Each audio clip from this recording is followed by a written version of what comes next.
સંજેલી તાલુકાના ઝાલોદ રોડ પર આવેલા હોળીફળિયા ખાતે રાજવી પરિવાર દ્વારા હોલિકા દહન કરવામાં આવ્યું।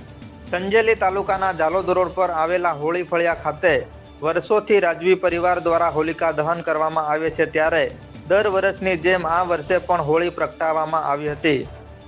સંજેલીના હોળી ચકલા ખાતે રાજવી પરિવારના કામખ્યાસિંહજી દ્વારા વિધિવત પૂજન સાથે હોલિકા દહન કરવામાં આવ્યું હતું અને ચમારિયા ભીતફળિયા ખાતે તેમજ સંજેલી તાલુકાના વિવિધ વિસ્તારોમાં હોલિકા દહન કરવામાં આવ્યું હતું। આ પ્રસંગે નગરજનો સહિત અનેક પરિવારો હોળી માતાની પૂજા અને પ્રાર્થના કરવા પહોંચ્યા હતા।